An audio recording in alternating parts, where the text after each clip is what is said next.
Let's bring in our legal experts for today, former U.S. Attorney in Washington, D.C. and Newsmax contributor Joe diGenova, and former Chief Counsel for the Senate Intelligence Committee and Newsmax contributor Victoria Toensing. Thank you both for being here. Merry Christmas.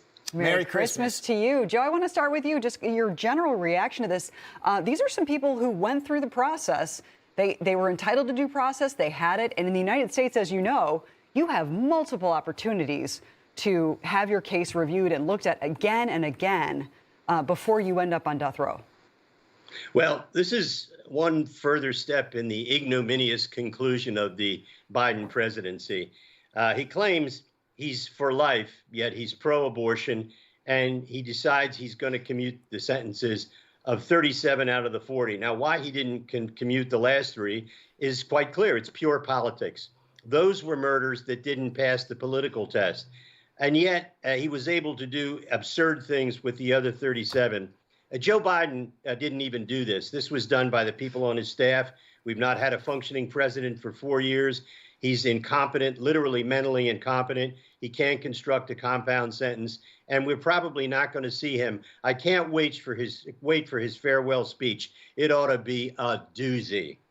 Certainly, Vic. I want to get to this and shed some light to everybody of some of the people that now have avoided their death sentence here. Among those receiving this holiday cheer, Thomas Sanders, okay? Here's this gentleman. In 2010, he kidnapped and then shot 12-year-old Lexus Roberts 4 times in Louisiana. Days after the girl watched as Sanders murdered her own mother on a road trip near the Grand Canyon. So this guy will now be serving out life sentence without parole. Joe Biden thinks he should have got his sentence commuted. It did. He did it. Your thoughts?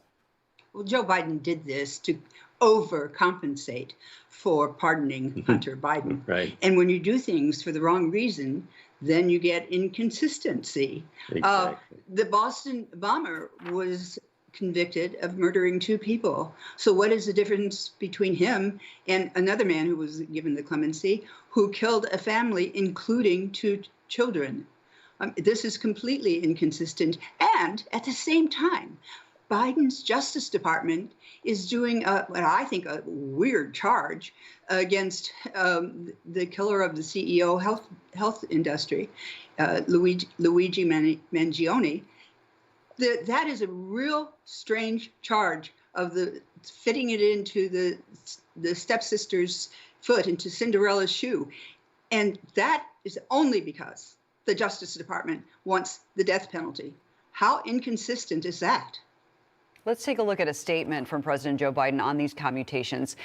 In part, it reads, "Guided by my conscience and my experience as a public defender, chairman of the Senate Judiciary Committee, vice president, and now president, I am more convinced than ever that we must step up the use of the death penalty at the stop the use, rather, of the death penalty at the federal level, excuse me for that. In good conscience, I cannot stand back and let a new administration resume executions that I halted." Joe, regardless of what you think of the president, those victims were entitled to justice. You can imagine, and I'm sure you know a lot about this, all of the things that those people go through during that process. They're grieving the loss of a loved one taken by them violently.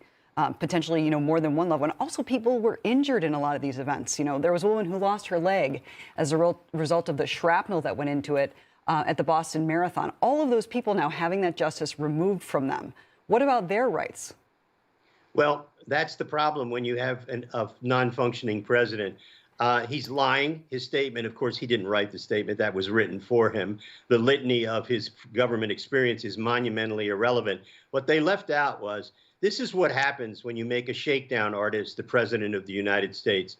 You get a cacophony of reasons at the end, all reasons, as Victoria said, to cover up for pardoning his son, who he promised he would never pardon. All of those victims are now suffering, who expected and deserve the right of this death penalty to be carried out. And he explains it in the worst possible way. I just must say, I cannot wait for Joe Biden to be gone from the White House and from the public arena. All right, we have to leave it there. Sorry, I'm so sorry. This will make him very welcome when he visits the Pope next month. Oh, yes. We have to leave it there. Yep. All right, Victoria, Joe, thanks so much for joining us today. Merry Christmas. Merry Christmas to you both.